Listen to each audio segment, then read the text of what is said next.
Hello friends, welcome to kitchen art.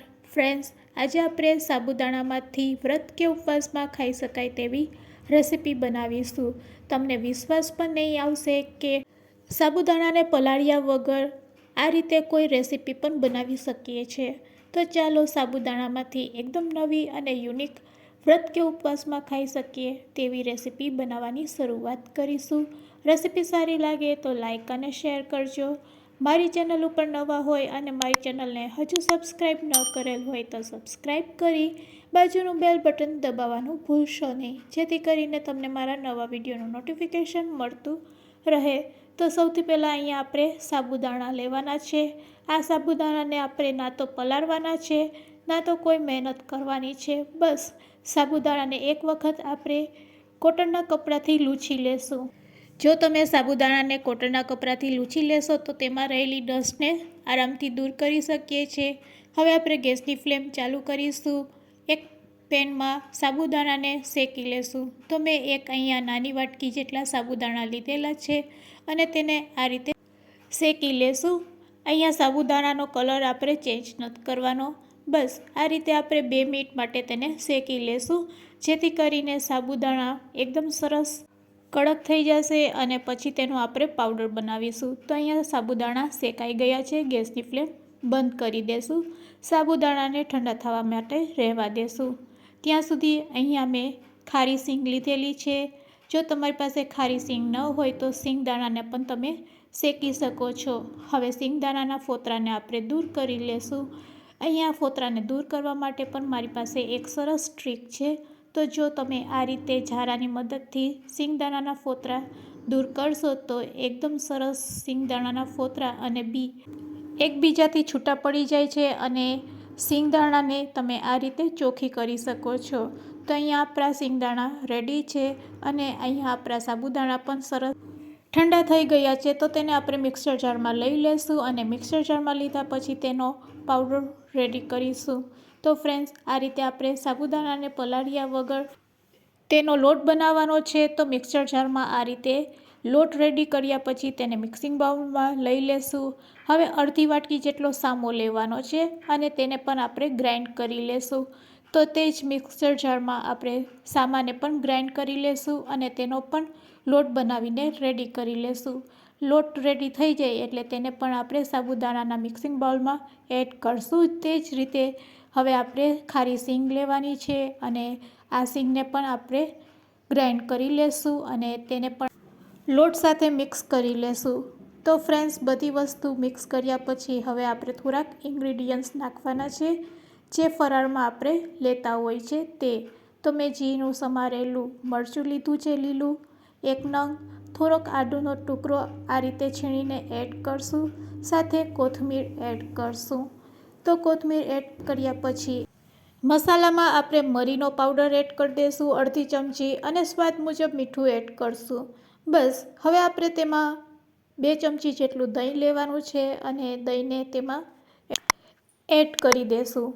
હવે આપણે એક મીડિયમ સાઇઝનું બટેટું લેવાનું છે, તેને બાફીને અહીંયા મેશ કરીને લેવાનું છે. તો ફ્રેન્ડ્સ, મેં અગાઉથી જ બટેટાને મેશ કરી લીધું છે. બાફીને રાખેલા બટેટાને આ રીતે ખમરીની મદદથી તમારે છીણી લેવાનું છે અને બસ હવે બધી સામગ્રીને આપણે સારી રીતે મિક્સ કરી લેવાની છે અને મિક્સ કર્યા પછી અહીંયા આપણે પાણી એડ કરવાનું છે. તો એક વખત આપણે બધી સામગ્રીને આ રીતે મિક્સ કરી લેશું અને મિક્સ કર્યા પછી અહીંયા આપણે પાણી લેશું. ફ્રેન્ડ્સ, અહીંયા આપણે સાબુદાણા કાચા લીધા છે, વળી અહીંયા આપણે સામો લીધો છે. સામાની જગ્યાએ તમે અહીંયા રાજેગરાનો લોટ પણ લઈ શકો છો. તો બંનેમાંથી એક વસ્તુ તમારે એડ કરવાની છે. હવે આપણે સામો લીધેલો છે, સાથે અહીંયા સાબુદાણા આપણે પલાળ્યા વગર લીધેલા છે, એટલે અહીંયા આપણે 2 ગ્લાસ જેટલું પાણી જરૂર પડશે. તો અહીંયા આપણે એકસાથે પાણી એડ નહીં કરશું, આ રીતે થોડુંક પાણી નાખતા જશું અને આ રીતનું બેટર બનાવીને રેડી કરી લેશું. તો ફ્રેન્ડ્સ, મને ટોટલ 2 ગ્લાસની જરૂર પડી છે અને 2 ગ્લાસ એડ કર્યા પછી પાણીના આ રીતનું આપણું બેટર રેડી થઈ ગયું છે. તેને 5 મિનિટ માટે રેસ્ટ આપીશું. ત્યાં સુધી દહીંનું આપણે રાયતું બનાવી લેશું. તો અહીંયા આપણે દહીંના રાયતા માટે થોડુંક મીઠું, મરી, સિંગદાણા શેકેલા અને આ રીતે કાકરી એડ કરશું. બસ બધી વસ્તુ એડ કર્યા પછી તેને હલાવી લેશું અને તેના ઉપર આપણે વઘાર કરીશું. તો તેલમાં થોડુંક જીરું કકડાવી લેવાનું અને બસ તૈયાર કરેલા આ વઘારને આપણે દહીંમાં એડ કરશું. તો અહીંયા આપણું દહીંનું રાયતું છે તે સરસ રેડી થઈ ગયું છે. આ નાસ્તા સાથે ખૂબ જ ખાવાની મજા પડશે. તો આ 5 મિનિટ પછી અહીંયા આપણું બેટર પણ એકદમ સરસ તૈયાર છે. તો ચાલો હવે આપણે આમાંથી નાસ્તો બનાવીશું.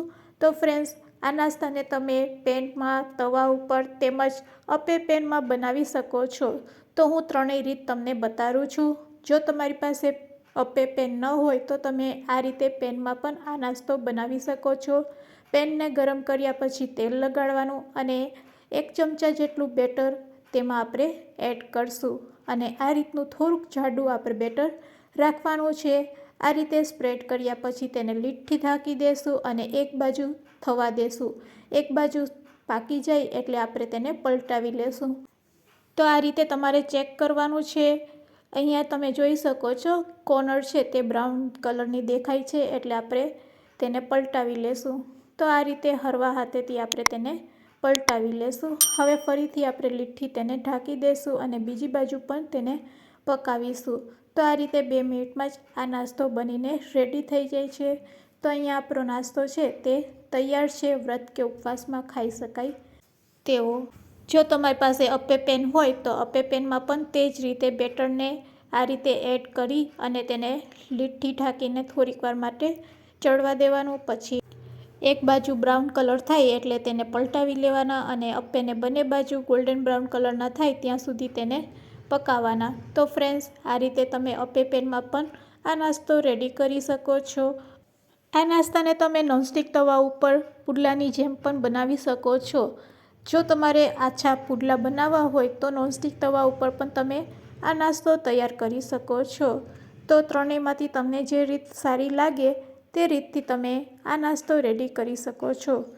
તો વ્રત કે ઉપવાસમાં ખાઈ શકાય તેવો ફરાળી નાસ્તો રેડી છે સર્વ કરવા માટે. તો ફ્રેન્ડ્સ, આજની રેસીપી કેવી લાગી તે મને કમેન્ટ્સમાં જરૂરથી કહેજો. રેસીપી સારી લાગી હોય તો તમારા ફ્રેન્ડ્સ, મિત્ર, ગ્રુપમાં શેર કરવાનું ભૂલશો નહીં. Thanks for watching. ફરી મળીશું એક નવી રેસીપી સાથે.